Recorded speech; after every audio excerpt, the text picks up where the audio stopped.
नमस्कार, 100% समाचारमा स्वागत छ। म प्रतिमा। सुरु गरौं 100% समाचार। राष्ट्रपति विद्यादेवी भण्डारीद्वारा सिन्धुलीगढीको युद्ध संग्रहालयको उद्घाटन। नेपाली सेनाले करिब 7 करोड लगानीमा बनाएको हो युद्ध संग्रहालय। संग्रहालयमा युद्धकालीन अवस्थाका पात्रहरू, सिन्धुलीगढी युद्धको टाइमलाइन, सेनाको नजरमा युद्धको परिदृश्य राखिएको संग्रहालयद्वारा जानकारी। युद्धका वृत्तचित्र, तत्कालीन युद्धमा प्रयोग भएका घरेलु हतियार, तोप, नेपाली युद्धका कलाचित्र, मिथिला कला, बेलायतीहरूको नाममा बनाइएका स्तम्भ संग्रहित। सिन्धुलीगढी युद्ध संग्रहालयको विक्रमसम्म 2073 कार्तिक 24 गते पूर्व उप प्रधानमन्त्री तथा रक्षा मन्त्री ईश्वर पोखरेलले गर्नुभएको थियो शिलान्यास। नेपाल एकीकरणका क्रममा विक्रमसम्म 1824 असोजमा सिन्धुलीगढीको युद्धमा अंग्रेज सेनालाई वंशु गुरुङको नेतृत्वमा गोर्खाली सेनाले हराएको इतिहास। सत्ता गठबन्धनमा आबद्ध दलहरूबीच मन्त्री परिषदलाई पूर्णता दिन र सरकारको न्यूनतम साझा कार्यक्रमबारे छलफल। प्रधानमन्त्री शेरबहादुर देउवाको सरकारी निवास बालुवाटारमा बसेको बैठकमा जसपालाई समेटेर मन्त्री परिषद विस्तार गर्ने बारे छलफल। बैठकमा कांग्रेसबाट प्रधानमन्त्री देउवा सहित वरिष्ठ नेता रामचन्द्र पौडेल, महामन्त्री पूर्णबहादुर खड्का र कृष्णप्रसाद सिटौलाको रह्यो सहभागिता। माओवादी केन्द्रका अध्यक्ष पुष्पकमल दाहाल, जसपाका अध्यक्ष उपेन्द्र यादव, डाक्टर बाबुराम भट्टराई र अशोक राई तथा जनमोर्चाका अध्यक्ष चित्रबहादुर केसी भएका थिए सहभागी। नेपाल समूहबाट डाक्टर विजय पौडेलको रहेको थियो सहभागिता। सरकारमा सहभागी नहुने एमाले वरिष्ठ नेता माधव कुमार नेपाल पक्षको धारणा। सत्ता पक्ष गठबन्धनको बैठकमा सहभागी हुँदै नेपाल पक्षका नेता डाक्टर विजय पौडेलद्वारा आफूहरू सरकारमा सहभागी नहुने स्पष्ट। बैठकमा सरकार विस्तारबारे सामान्य कुराकानी भएको र आफूले सरकारमा सहभागी नहुने कुरा स्पष्ट रूपमा भनेको डाक्टर पौडेलको भनाई। पार्टीमा एकताको छलफल चलिरहेका बेला हामी सरकारमा सहभागी हुन नमिल्ने नेता पौडेलको धारणा। छानबिन समितिलाई नै दिएको छ कांग्रेसको क्रियाशील सदस्यताका बाँकी विवाद टुङ्गो लगाउने जिम्मा। करिब 4 महिना क्रियाशील सदस्यता बारे विवाद छानबिन गरे पनि समितिले बुझाएको थियो अपुरो प्रतिवेदन। क्रियाशील सदस्यता सम्बन्धमा कांग्रेसमा करिब 5000 परेका थिए उजुरी। थप अध्ययन गरी विवादित क्षेत्र टुङ्ग्याउन पदाधिकारी बैठकले छानबिन समितिलाई नै थप समय दिएको पार्टी प्रवक्ता विश्वप्रकाश शर्माद्वारा जानकारी। पार्टीले कोरोनाको अवस्था हेरेर महाधिवेशनको कार्यतालिका संशोधन वा महाधिवेशन सार्ने विषयमा छलफल गरी निर्णय लिने। तर अहिले नै महाधिवेशनको कार्यतालिका परिवर्तनका सन्दर्भमा कुनै निर्णय नभएको प्रवक्ता शर्माको भनाई। 16 साउनमा तोकिएको 753 गाउँ तथा नगर अधिवेशन पनि नहुने निश्चित। भदौ 16 देखि 19 सम्म 14 अधिवेशन गर्ने भने पनि क्रियाशील सदस्यता समयमै नटुङ्गिने र कोरोना महामारी कायमै रहने हुँदा महाधिवेशन प्रभावित हुने आशंका। प्रधानमन्त्री शेरबहादुर देउवाले पाएको मत र सर्वोच्च अदालतको फैसलाको सम्बन्धमा राष्ट्रिय सभाका सदस्यहरूको आआफ्नै दाबी। विपक्षी दलका सदस्यलाई आफ्नो जनमत खण्डित भएकोमा कुण्ठा, पीडा र पूर्वाग्रह नपोखी सरकारलाई रचनात्मक सहयोग गर्न सत्तारूढ सदस्यहरूको सुझाव। प्रधानमन्त्री देउवाले पाएको 165 मतलाई अदालतको परमादेशलाई पुष्टि गर्ने नक्कली प्रमाण मात्रै भएको विपक्षी दलको टिप्पणी। वर्तमान सरकार संविधानको धारा 76 को 5 अनुरूप बनेको र राष्ट्रपतिबाट नियुक्त भएर पनि संसदको विश्वासको मत पाइसकेकाले अनर्गल प्रचार नगर्न ध्यानकर्षण। सर्वोच्चको फैसलालाई संसदले पुनरावलोकन गर्ने अधिकार नभएकाले यहाँ भित्र गर्ने छलफलको कुनै अर्थ नहुने राष्ट्रिय सभा सदस्य रामनारायण गिडारीको तर्क। मन्त्री परिषदमा समानुपातिक समावेशितालाई ध्यान दिएर समावेशी प्रतिनिधित्वको व्यवस्था कार्यान्वयन गर्न आग्रह। राष्ट्रिय सभाको बुधबारको बैठकमा राष्ट्रिय सभा सदस्यहरूले गराए समसामयिक विषय र क्षेत्रगत विषयमा सरकारको ध्यानकर्षण।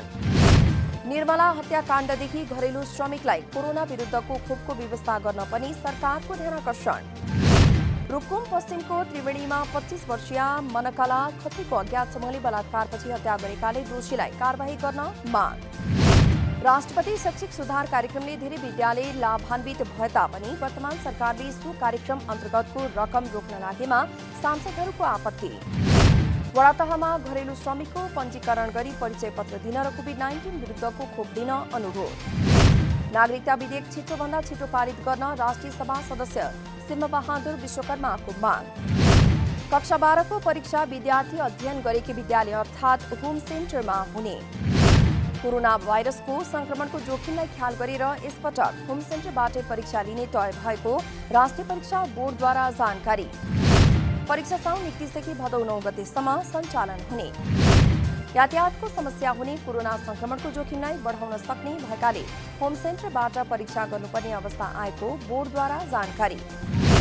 स्वास्थ्य मापदण्ड पालना गराएर मात्रै परीक्षा लिने व्यवस्था मिलाउन शिक्षा मन्त्रालयलाई संसदीय समितिको निर्देशन। सबै परीक्षार्थीलाई कोरोना विरुद्धको खोप उपलब्ध गराउनेतर्फ आवश्यक पहल गर्न पनि सरकारलाई शिक्षा तथा स्वास्थ्य समितिको निर्देशन। संक्रमित परीक्षार्थीलाई छुट्टै कक्षामा राखेर परीक्षा दिने व्यवस्था मिलाउन समेत बैठकको निर्देशन। त्यस्तै गम्भीर प्रकृतिका र अस्पतालमा उपचार गराइरहेका परीक्षार्थीलाई भने दोस्रो चरणमा परीक्षा दिने व्यवस्था मिलाउन समेत निर्देशन। सबै परीक्षा केन्द्रमा डाक्टर, नर्स र सामान्य औषधिहरू उपलब्ध गराउन निर्देशन। पछिल्लो 24 घण्टामा देशभर 3840 जनामा कोरोना भाइरस संक्रमण पुष्टि। पछिल्लो तथ्याङ्क अनुसार नेपालमा कोरोना संक्रमण दर बढिरहेको स्वास्थ्य मन्त्रालयद्वारा जानकारी। नेपालमा कोरोना संक्रमण पुष्टि हुनेको संख्या 7,46,703 पुगेको तथ्याङ्क। बुधबार 1993 जना निको भयो भने थप 33 जनाको कोरोना संक्रमणबाट मृत्यु। नेपालमा कोरोना संक्रमणबाट मृत्यु हुनेको संख्या 9,791 पुगेको स्वास्थ्य मन्त्रालयद्वारा जानकारी। माथिल्लो तामाकोशी जलविद्युत आयोजनाबाट व्यावसायिक उत्पादन अझै हुन सकेन। उद्घाटनका लागि तीव्र सरकारी दबावका कारण काम छिटो सक्न खोज्दा दक्षता र गुणस्तर नपुगेकाले अहिले विभिन्न कठिनाइहरू उब्जिएको आयोजनाको दावी। ठूलो धनराशि लगानी रहेको बहुप्रतीक्षित माथिल्लो जलविद्युत आयोजनामा उद्घाटन लगत्तै देखा परेका छन् विभिन्न समस्या। स्वदेशी पुँजी र व्यवस्थापनमा सम्पन्न गरिएको नेपालको हालसम्मकै ठूलो आयोजनालाई गत असार 21 गते पूर्व प्रधानमन्त्री केपी शर्मा ओलीले गर्नुभएको थियो उद्घाटन। व्यवसायको उत्पादनका लागि 6वटा युनिटबाटै विद्युत उत्पादन गर्नुपर्नेमा हाल 2वटा युनिटबाट मात्रै भइरहेको छ उत्पादन। 52 अर्ब लगानी रहेको आयोजना मार्फत विद्युतको अभाव न्यूनीकरण हुनुका साथै कुल ग्राहस्थ उत्पादनमा समेत सकारात्मक योगदान पुग्ने अपेक्षा। आफ्नो लोकप्रियता देखाउन वास्तविक रूपमा आयोजना तयार भएको छ छैन पूर्ण जानकारी नै नलिई हतारमा उद्घाटन गर्नाले यस्ता समस्या बल्झिने गरेको टिप्पणी। सरकारले गरेको निषेधाज्ञा खुकुलो बनाइदिए लगेपछि झापामा कोरोना संक्रमण अनियन्त्रित। कोरोना संक्रमितका साथै मृत्युदर बढेपछि झापामा एकपछि अर्को स्थानीय तह हुँदैछ सील। झापाका 15 पालिकामध्ये 6वटा पालिकाहरूद्वारा आफ्नो क्षेत्र सील गर्ने निर्णय। दमक, बिर्तामोड, कङ्काई, बुद्धशान्ति, मेचीनगर, शिवशताक्षीले अत्यावश्यक काममा बाहेक बाहिर हिँडुल नगर्न गरेका छन् आग्रह। झापामा कोरोनाको संक्रमित संख्या बढ्दै गएकाले सबै स्वास्थ्य मापदण्ड पालना गर्दै सचेत रहन प्रशासनको अपिल। गुल्मीमा जीप दुर्घटना हुँदा 3 जनाको मृत्यु, 7 जना घाइते। चन्द्रकोट गाउँपालिकाको शान्तिपुरबाट सदरमुकाम तमघासतर्फ आउँदै गरेको लु 1 4559 नम्बरको जीप दुर्घटना भएको प्रहरीद्वारा जानकारी। दुर्घटनामा परि चन्द्रकोट गाउँपालिका 4 शान्तिपुरका तेजेन्द्र थापा, चन्द्रकोट गाउँपालिका हरिवाका तेजेन्द्र कार्कीको मृत्यु भएको जिल्ला प्रहरी कार्यालय गुल्मीद्वारा जानकारी। अर्का 1 जनाको भने शनाखत हुन नसकेको प्रहरीको भनाई। डिभिजन वन कार्यालय सिराहामा फलफूलको बिरुवा खरिदमा भएको अनियमिततामा पक्राउ गरिएकाहरूलाई रिहाई गर्न स्थानीयको माग। वन कार्यालयको विषयमा पटक पटक छानबिन गर्न प्रदेश सरकारसँग माग गरिए पनि ध्यान नदिएको गुनासो। वन मन्त्रालयमा ज्ञापन पत्र बुझाउँदै आउँदो साउन 16 गतेसम्म छानबिन समिति र पक्राउ परेकालाई रिहा नगरिए साउन 17 गतेदेखि अनिश्चितकालीन धरना दिने चेतावनी। कार्यालय प्रमुखकै नेतृत्वमा मारुति सिमेन्टले जबरजस्ती प्रयोग गर्दै आएको वनको जग्गा वनलाई फिर्ता दिलाउन माग। सो विषयको छानबिन नभएकाले वनको जग्गा फिर्ताका लागि आवश्यक पहल गर्न प्रदेश सरकारसँग सामाजिक अभियन्ता सरोज रायको माग। सुदूरपश्चिम प्रदेश सरकारद्वारा सञ्चालित मुख्यमन्त्री एकीकृत कृषि तथा पशुपक्षी विकास कार्यक्रमले बाख्रा पालक कृषकहरूलाई व्यावसायिक बनाउँदै। डडेलधुरा जिल्लाको सिगास गाउँपालिका 3मा कार्यक्रम मार्फत बाख्रा पालनका लागि आधुनिक खोरहरू निर्माण। परम्परागत रूपमा भैँसी गोठमा बाख्रा पालन गर्ने कृषकले आधुनिक खोरमा बाख्रा पालन गर्न पाएपछि भएका छन् हर्षित। खोर तथा प्राविधिक सहयोग पाएपछि 25 टोलका कृषक अहिले व्यावसायिक बाख्रा पालन गरेर आमदानी गर्दै। कार्यक्रमलाई थप प्रभावकारी बनाउन सबैको सहयोग आवश्यक तथा कार्यविधिमा नै केही संशोधन आवश्यक रहेको कृषकको भनाइ। 23वटा ठूला करदाताको विवरण सार्वजनिक गर्दै 3 दिनभित्र कर दाखिला गर्न काठमाडौँ महानगरपालिकाको चेतावनी। सार्वजनिक सूचनाको समेत अटेर गर्दै आएका ठूला करदाताको कार्यालय स्थलमै पुगेर माइकिङ गर्दै साउन 16 गतेभित्र सम्पत्ति कर बुझाउन ताकेता। उनीहरूबाट करिब 70 करोड कर असुली गर्न बाँकी रहेको अनुमान। तोकिएको समयभित्र पनि अटेर गरेर कर नतिरे ती करदाताको व्यवसायमा तालाबन्दी गर्ने, सम्पत्ति रोका गर्ने सहितको कड़ा कारबाही गर्ने चेतावनी। सार्वजनिक सूचनामा पटक पटक ताकेता गर्दा पनि सम्पत्ति कर नबुझाएपछि ताकेता गर्नुपरेको महानगरद्वारा जानकारी। तत्काल सबै सम्पत्ति कर असुली गर्न समस्या भए वर्ष दिनभित्र 3वटा किस्तामा दाखिला गर्न समेत सूची। वार्षिक विवरण नबुझाएका तथा नवीकरण नगरेका कम्पनी तथा फर्मलाई कम्पनी रजिस्ट्रारको कार्यालयले जरिवानामा 90% छुट दिने। 2078 असोज मसान्तभित्र विवरण र शुल्क तथा जरिवानाको 10% रकम बुझाएमा बाँकी शुल्क तथा जरिवाना मिनाहा दिने घोषणा अनुसार बुधबारबाट छुट दिन सुरु।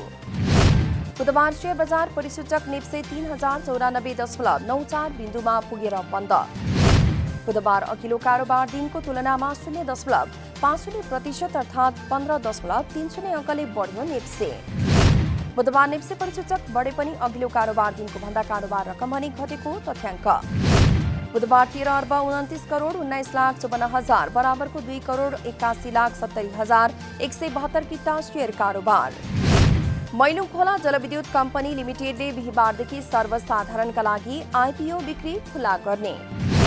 सर्वसाधारणमा 70 करोड 36 लाख 28 हजार 600 बराबरको आइपिओ बिक्री गर्न लागि कम्पनीद्वारा जानकारी। उक्त मूल्य बराबरको प्रति किता 100 अंकित दरको 7 लाख 36 हजार 286 किता आइपिओ बिक्री गर्न लागि हो जानकारी। छिटोमा साउन 18 गतेसम्म बिक्रीमा रहनेछ भने ढिलोमा साउन 28 गतेसम्म आइपिओ बिक्रीमा रहने। अमेरिकाको संसद भवनमा तत्कालीन राष्ट्रपति डोनाल्ड ट्रम्पका समर्थकबाट भएको आक्रमणको अनुसन्धानका लागि बनेको संसदीय समितिद्वारा सुनवाई सुरु। पहिलो दिनको सुनवाईमा जनवरी 6 मा सुरक्षाका लागि खोटिएका प्रहरी अधिकारीहरूले समिति समक्ष प्रत्यक्षदर्शी बयान दिए।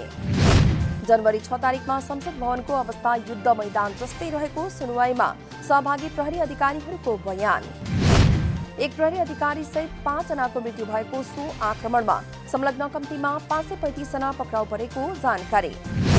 उक्त आक्रमणपछि तत्कालीन राष्ट्रपति ट्रम्पमाथि लागेको थियो महाभियोग, तर माथिल्लो सदन सिनेटबाट महाभियोगबाट मुक्त हुनु भएको थियो ट्रम्प। जापानमा जारी टोकियो ओलम्पिकमा नेपालकी पौडीबाज गौरिका सिंहले बनाइन् राष्ट्रिय कीर्तिमान। टोकियो एक्वेटिक सेन्टरमा बुधबार गौरिकाले बनाएकी हुन् महिलाको 100 मिटर फ्री स्टाइलमा राष्ट्रिय कीर्तिमान। 50 मिटरको लङ कोर्समा गौरिकाले आफ्नै नाममा रहेको कीर्तिमान गरेकी हुन् भङ्ग। गौरिकाको प्रतिस्पर्धासँगै पौडीमा नेपालको चुनौती सकियो। मंगलबार एलेक्जेन्डर शाहले गरेका थिए प्रतिस्पर्धा। 100% समाचार अहिलेलाई यति नै। नमस्कार।